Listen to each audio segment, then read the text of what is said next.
It's Monday on Monday, where I am long on thoughts but short on time. Creed 2, or the script that Rocky wrote. Yeah, I really enjoyed this Rocky sequel, and I'll get into that. But also, I would like to say I'm going to take a little time here simply because this was 42 years in the making. First off, emotional warning, it was raining on my face, thank you Concords, for the last 10 minutes of this movie. Granted, I will drop many a tear in a good sports film. Hoosiers, Rocky, the wrestler, A League of Their Own despite his instructions, and Brian's song. Underappreciated performances from James Caan and Billy D. Williams, by the way. That is a man cave tear fest. I mean, we all love the underdog. Rudy from Rudy, Samwise from Lord of the Rings, Mikey from Goonies, or just Sean Astin.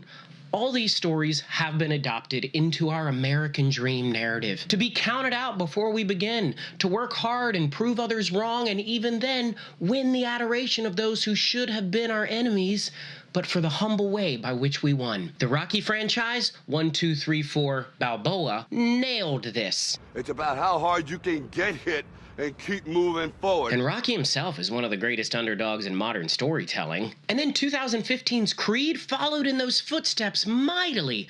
But yikes, that's a lot of weight for me to bring into Creed 2. So I did my best to watch this as a self-contained storyline within the, well, let's just call it what it is, the Rocky universe. But as you will see, that was pretty impossible to do. Oh, quick title shout out here, Creed 2.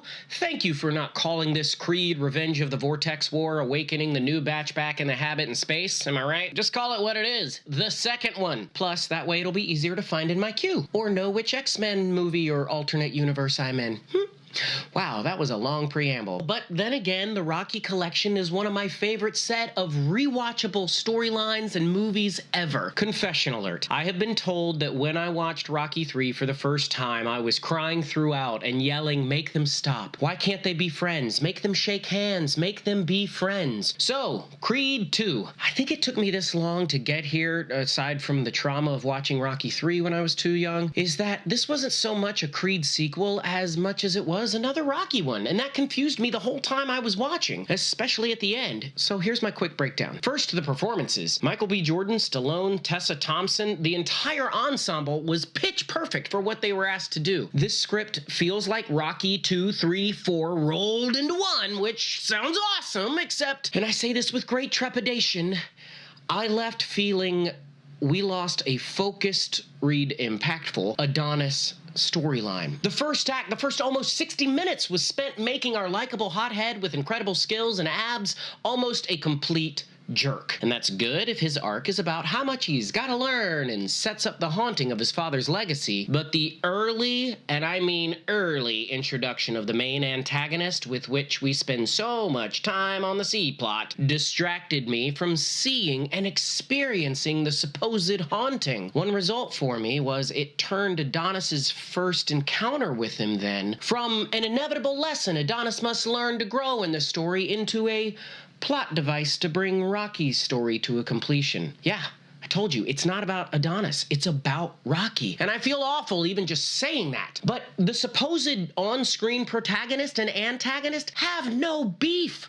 They are one step removed from the stakes which actually lie with their fathers and uncle. And to that end, that's where the story arc is, with Uncle Rocky. And the hit me over the head tone of the bad guys, whoa, I don't have time to go there. But it was nice to experience 1985 just like everybody did in 1985. We all know the formulas for these movies, and it works hard. And the stakes are always sky high. Mickey in Rocky 3, okay, stop it.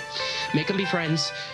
That's part of the emotional investment. And being haunted runs throughout these movies. All that being said, the last fight formula, am I right, is everything and more. And it continues all the way through to the credits. I wish I hadn't said that. In general, there is so much shoved into this story that Adonis almost gets shoved out. So quickly, I want to address something underneath it all for us, as I am wont to do, being haunted. Rocky wanted to prove he could go the distance with Creed. Adonis wanted to prove he could have his own legacy. We want to prove we are or can do X, Y, and Z. And it's always the why underneath that exposes where we may be haunted. We may be taught to see ourselves as a bum, thinking we have to go the distance in order not to be, that we have to prove ourselves as our own persons. And our imaginations from inside will strive for that as a type of perfection, but by definition, we can't reach that, and we know it, and that's haunting. And so when we can't get to that perfection, our imaginations haunt us even more. And then sometimes, like here, that haunting can be passed down to the next generation. The best lessons we've gotten were not passed down. They were reached down into us, where we were. And so it seems to me, if we have this idea of a perfection to begin with, it's best to come from outside then and reach down to little ol' us where we are. That way we will know we are our own persons and not bums without having done a thing. And then instead of a generation before or us to the next casting a haunting shadow, we let this new relationship lift us up on its shoulder and out of the shadow into the best view. And then no matter how hard you can get hit, you'll be lifted up and can keep moving forward. And in this case, did you see how much money it made opening weekend? Yeah, that's a view into a sequel. And that's my Mundy. Now back to yours.